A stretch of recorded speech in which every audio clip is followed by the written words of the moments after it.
welcome to the New Earth channel with Benj and Gabby. Today we are talking all about the solar plex, which is the next chakra to our chakra series. So in this video we're going to be sharing with you not only what is this particular chakra used for, signs of an overactive and underactive chakra, but also ways for you to balance this out. So the solar plexus chakra is the third chakra in the energetic system. Now, it is yellow. The Sanskrit name for it is Manipura. The element is fire. The mantra is Ram or I can. So some attributes of the solar plexus chakra. Things like if we think of our lowest chakras in our body, it's really the connection to the earth, anything in the 3D. So it's all about our identity, things like our self-confidence, self-awareness, our self-esteem, things like personal power, our motivation, our drive. It's also the seat for how we manifest things in our life. The solar plex energy is also related to the divine masculine, which is something that we all have, and this is really responsible for carrying this assertiveness and being able to apply action into your life. The solar plexus is also, it's connected to our inner knowing and even our intuition. So if you think of our third eye, where our psychic abilities come from, our solar plexus is where those gut feelings actually come from. So those two chakras actually work hand in hand together. And with the solar plexus, you're going to find a lot of your socialization comes here as well. So your ability to socialize, your ability to connect with other people. And if you are an introvert or an extrovert, you can actually pick up on signs of overactive and underactive energies related to your solar plex, depending on how you interact socially. So some physical symptoms in the body of a blocked solar plexus can be things like to do with our pancreas, our liver, lower, intestines or upper intestines even, food sensitivity, digestive problems. A lot of food intolerances can be found in the solar plex as well. So this is a really important as to why it's to check what you're eating, how you're eating, and if you are experiencing any sensitivities, this could be related to your solar plex. Some other things are things like diabetes, ulcers, and hypoglycemia, hepatitis are also things that can occur when our solar plexus is blocked. If you are experiencing any physical symptoms, not just the ones that we're mentioning, we do recommend that you check in with a naturopath or a nutritionist or perhaps even your GP. All right, some signs of an underactive solar plexus, Gad. What are they in the body? So you're going to find yourself feeling really unmotivated. This can lead to procrastination and just simply avoiding particular tasks in your day. You can find this particularly if you're waking up a little bit later than you usually would, or you're not feeling that motivation or drive to finish the project or finish your studies or go to work. Particularly socially, sometimes we can find ourselves isolating ourselves or withdrawing from social events. You will feel unmotivated. You will feel this almost like fighting against the current in your life. It's that lack of energy, even things like, I guess, depression, feeling like you can't accomplish anything or not having any goals in place or, just coasting, coasting through life and not achieving anything. Anything to do with the self also can be signs of underactive. So, like you might have a poor self-esteem, you might have no self-confidence. You might be a passive type of person where, you allow people to come in and take over your life, and you'll certainly manifest relationships like codependent, narcissistic relationships. So there's some things that you need to really, watch out for. And with the solar plex, it is all about that purpose, that drive, that focus. And when it's underactive, it's almost as if the reins on the horse are just let go and you're kind of running wild and you can't get a hold of your thoughts and your direction in your life or in your day, and that focus kind of goes out the window a little bit. And this is where you're trying to find ways to distract yourself from being motivated. If you're looking at a physical perspective, it could be that you haven't been going to the gym or getting into your gym routine or your eating routine, and you're kind of perhaps eating more junk food, or you're waking up later than what you usually would. All these could be little signs of an underactive solar plex. Solar plex to me reminds me of the sun. It's all about that optimism, that enthusiasm, that go-getter in life that just jumps head first into things. And when it's underbalanced or when it's underactive, it's like that ray of light that gives you that sense of fire and fulfillment isn't really as intensified as what it could be. So underactive signs are typically things not only on a physical level and emotional level, but also collectively not serving your highest of good, especially when it comes to putting things into action. So moving on to overactive signs. Benj, what are some overactive signs of a solar plex?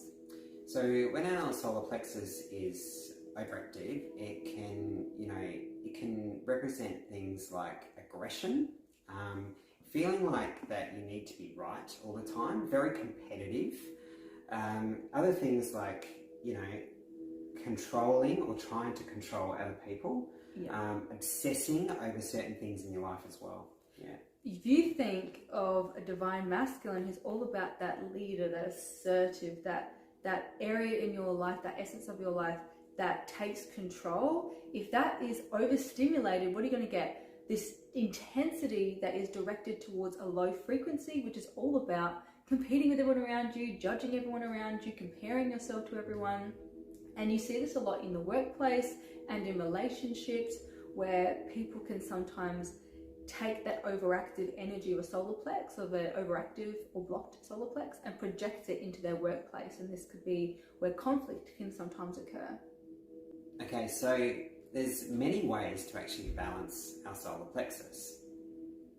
One of them is get moving. Move your body as a divine masculine energy. Move your body, flush that energy out. This is a great way for you to get back into the gym or get back into walking or finding something physical that's going to really stimulate your mind, that's going to really give you this sense of drive and a sense of focus. Yeah, and with physical exercise, work out with a friend or do a boot camp or do something that involves teamwork, but make sure it's from a healthy, competitive stance. This will open up your solar plexus chakra, but also improve the masculine energy in your body.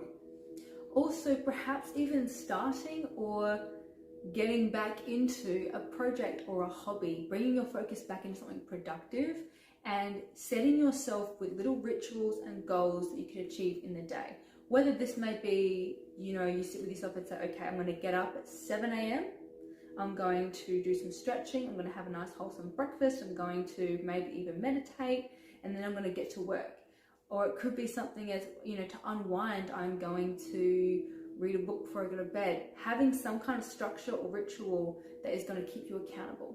It's also about writing lists and putting things on paper so you can work towards your goals and accomplish these goals. This is going to really help you feel rewarded. It's going to give you the sense of praise that you can give for yourself. It's also going to improve your self-confidence, and your self-esteem, because when you do achieve something, it makes you feel really good. Yes. And really what your solar plexus is really blocked for, that inner child is asking for, self-respect and self-accountability. So doing things that's going to help you feel good and help you feel in the moment, nourishing your body, stimulating your mind. These are all really great ways to really balance an overactive or an underactive solar plex. Now, some other things are like yoga. There's specific postures in yoga that will actually activate your core. And things like meditation. Now, I say this over and over again in videos, but meditation really is a fundamental thing with any of your chakras. And you can do different guided meditations. You can do things like fire breathing, even like Kundalini, breath work, and that will activate your solar plexus. There's also essential oils and specific crystals that you can use as well if you're looking for more of a natural-based modality. And keep in mind, with the solar plex, we've said this in numerous videos, that this is really, surface level, but if there are deeper underlying issues that perhaps are coming forward that are triggering you to be selfish, narcissistic, unmotivated, on a deeper level, we do recommend perhaps checking out health practitioners such as Benj and I. Benj is an NLP practitioner and an energy healer and life coach. I am also a holistic counsellor and spiritual therapist, and we both collectively help individuals clear and work through negative energies and attachments. So this might be something deeper than that. Just keep that in mind. Now, a great thing to do also is affirmation work and even mirror work. Affirmations are very powerful because we're just reprogramming our thought process. which improves our self-esteem and also our self-confidence. And it basically gets us in a better frame of mind, positive mindset, and helps us move forward in life.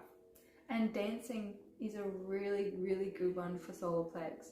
I'm talking about just dancing in the kitchen, dancing in the bathroom. Dancing is a great intuitive way to flow energy through the body. And this is also going to really help in regards to feeling good about yourself. If you're looking at work around confidence and self-esteem, self-esteem and confidence are heavily linked to feeling safe within yourself, emotionally and physically. So doing things that come back home to your heart space and really reconnecting with that sense of confidence. Some crystals that are really good for balancing out your solar plex and boosting confidence and self-esteem are things such as yellow citrine, yellow tourmaline. Tiger's eye is another good one for balancing the solar plexus. When we're using oils or aromatherapy, some really good oils are things like chamomile, bergamot, and cedarwood. Now, things like chamomile and bergamot, you can have them in tea, all right, and that actually helps us in our digestive system. Another actually good one is peppermint oil. Also, eating the colour of the chakra is also really powerful as well. Yeah, there's many foods, yellow foods. There's squash, there's bananas, there's lemon, there's yellow capsicum or yellow peppers. All these are really designed to help nourish the body, yes, but also spiritually help clear and unblock any blockages in the chakra point. When our solar plexus is in balance and flowing freely, we can live a more authentic life, be in our power, be self-confident, and not feel the need to try and control everything in our life. You feel this sense of humility and grace with what you do, knowing that you feel completely safe and secure within who you are as a person, that nothing outside of you or what anyone else is doing is going to threaten that. You feel this sense of, like Benj said, this confidence and self-esteem, that you project yourself and you show up to your workplace, to your relationships, to any aspect of your life with this sense of, I got this, I can do this, I want to try this. And you actually do find yourself becoming a lot more spontaneous, more in the moment, and you want to try new things. You're not feeling like you have to research the restaurant before you go, or you have to prepare for anything. You feel you can really jump in head first with a lot of confidence for yourself. And what's really great when you are in a balance, like you said, you feel so much like yourself, and that radiates, that energy just radiates so brightly. You feel free. Yeah. You feel authentic. Yes. And from all of that, you bring in abundance. And trust me, when I have worked through my solar plex, particularly around with my business, I have the most abundance. Yeah. You attract so much abundance, and of course, money is just energy. Money is just the manifestation of energy. So when you align yourself with your solar plex energy and you're really tapping into that abundance for yourself, you're attracting that outwardly as well. So if you want more abundance in your life, perhaps look into your solar plex. With the solar plex, this is a lot to do with our sense of drive and our focus and our attention to things. And sometimes when it's under balance, it's almost like we've let go of the reins a little bit, and we feel really cloudy in the mind. We feel that we aren't able to finish or follow through with things as well. So if you find value in our videos, please like, share, subscribe. Just click that little bell down below. On videos, anything to do with the mind, body and soul. Next week, we're going to be talking about the heart chakra. Yes. Which is my favourite. This is going to be a great video for those who are really feeling the effects after coming out of the Mercury retrograde and now stepping into a Cancer season. So stay tuned as we really talk about heart chakra and all about that emotional balance. So have a very wholesome day wherever you are in the world, and we'll see you in our next video. Have a great weekend, everyone. Love and light. Bye.